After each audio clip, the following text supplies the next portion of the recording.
Processo de aprendizagem. As instituições de ensino são responsáveis por proporcionar conhecimentos e vivências diferenciadas. Por isso mesmo, a relação entre família e escola deve ser aprimorada sempre que possível. Para isso, nós vamos falar agora com a doutora em Educação, que é a doutora Mona Lisa Haddad, que já está connosco via Skype. Olá, doutora, seja bem-vinda ao nosso programa. Olá, muito bem. Um bom dia a todos, é com imenso prazer que venho conversar um pouquinho com vocês desse assunto tão importante. Muito bem. Doutora, então diga-nos lá qual é a importância da escola, e sobretudo essa ligação entre escola e pais. Isso é importante existir, doutora? Sim, isso é primordial para o processo educativo.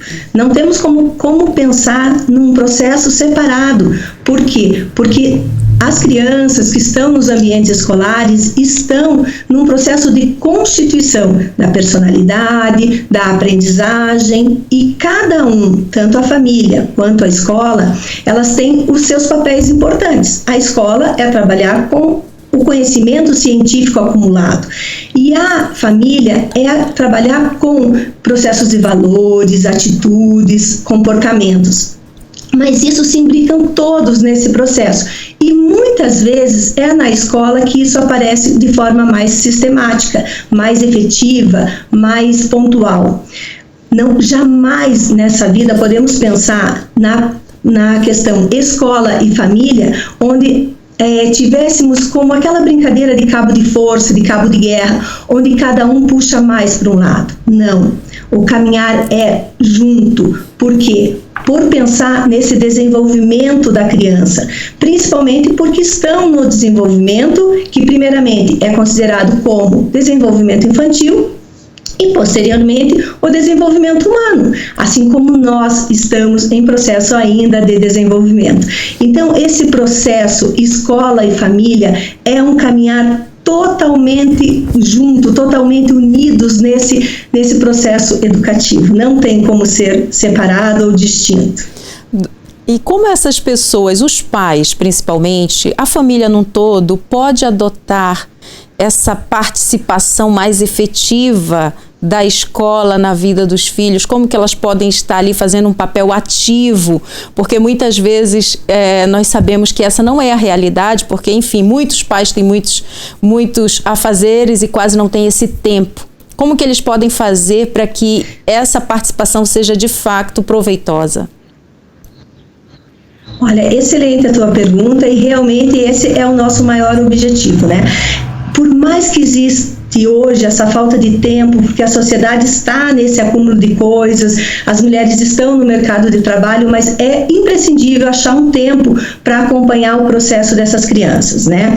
Eu fiz o meu doutorado na Universidade de Évora, em Portugal, e uma das minhas perguntas, tanto para pais como para professores, foi relacionado assim: quando existe essa articulação entre família e escola, como que fica esse desenvolvimento dessa criança, né?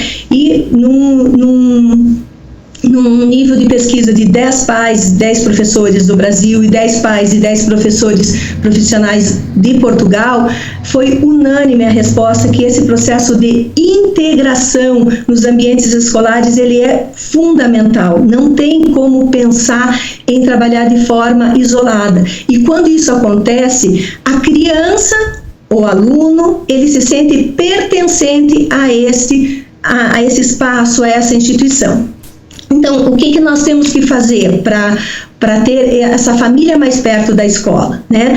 É pensar também em atividades de formação continuada para pais, chamar esse pai à escola, mas, claro, respeitando muitas vezes que nesse horário comercial o pai pode não estar com esse tempo livre para estar lá. Então, é tentar puxar cada vez mais essa família, porque quando isso acontece, é visível que a segurança que os filhos têm pela escola é muito maior, a questão do diálogo entre família e escola caminham muito juntos, né? Há uma ligação maior nesse processo, o respeito entre a individualidade e também as questões culturais. Por quê? Porque a escola é um ambiente rico em conceitos culturais. Por quê? Porque nós temos alunos de diversos lugares que estão nesse mesmo ambiente. E com isso faz com que a criança compreenda muito que ela vive em sociedade. E vivendo em sociedade, a gente está muito mais vulneráveis a conflitos, em saber lidar com algumas coisas que podem aparecer nesse ambiente escolar, né?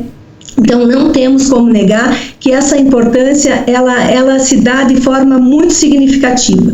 E esse processo de integração, ele é pontual quando as famílias estão realmente interligadas. E quando acontece o inverso, quando as famílias não estão interligadas, negligenciam o seu papel, não é? O que é que acontece com as crianças? Quais são os riscos, doutora? Olha, o primeiro risco é muito importante. Por quê, gente? Assim, ó, a família, ela conhece mais a criança do que a própria criança. Ela conhece mais a criança do que os profissionais, que os terapeutas, e quando isso acontece, que a família não está acompanhando esse processo, a primeira situação já é que ela não consegue acompanhar a aprendizagem e o desenvolvimento dessa criança. E isso é muito sério. Tá? Por quê? Porque como ela está negligenciando e deixando tudo à responsabilidade da escola, não consegue acompanhar esse processo. Um outro ponto que a gente percebe muito, porque eu também faço os atendimentos clínicos e isso aparece muito mais daí na clínica, é que quando a família não está interligada à escola, as questões comportamentais na escola aparecem muito forte. Então, muitas vezes, a escola precisa chamar a família por questões comportamentais que os filhos estão apresentando nos ambientes escolares também, né? A falta de integração dos laços afetivos, porque daí parece assim, que aquele processo da escola não tem nada a ver com o seu mundo presencial. E tem tudo a ver, né? Quando a família não pergunta nem como foi o seu dia, meu filho, na escola, por mais que a criança repita, diga, o de sempre, não importa, sempre ela vai ter uma coisa a mais para estar contando. Mas se a família não pergunta, se a família não se interessa, será que a criança também vai demonstrar esse interesse? E muitas vezes também a forma do não cumprimento de regras nos ambientes da escola. Aquela criança que muitas vezes tem dificuldade para cumprir as regras estabelecidas no ambiente escolar, provavelmente a família não está fazendo o seu papel de estar interligando. E eu também aproveito esse momento para falar de uma situação que nós vivenciamos no mundo, que foi a pandemia. Porque no processo de pandemia, nós nunca, eu como doutora em educação, eu nunca presenciei total ligação da família e da escola. Foi naquele momento que nós unimos os nossos laços, foi naquele momento que nós vimos tão importante que é essa relação família e escola. E claro que um momento triste para todos, mas que foi um momento onde a família e a escola estiveram mais interligados. E que isso, a partir de agora, seja uma coisa cotidiana, que a gente esteja realmente cada vez mais interligados também. Muito obrigada, doutora Mona Lisa Haddad, pela sua participação aqui no nosso programa, e vamos sim reforçar esse laço que é a família, um laço que une, que ata uns aos outros. Muito obrigada e agradecemos a sua participação mais uma vez. Já está convidada para uma próxima. Olha, fico extremamente já à disposição. É sempre muito bom falar sobre conceitos, sobre concepções que são importantes para a sociedade. Estou inteiramente à disposição, adorei participar e agradeço o convite. Meu muito obrigada. E um laço que nunca queremos desatar aqui é esse laço que nos une assim do outro lado, e para isso já está aqui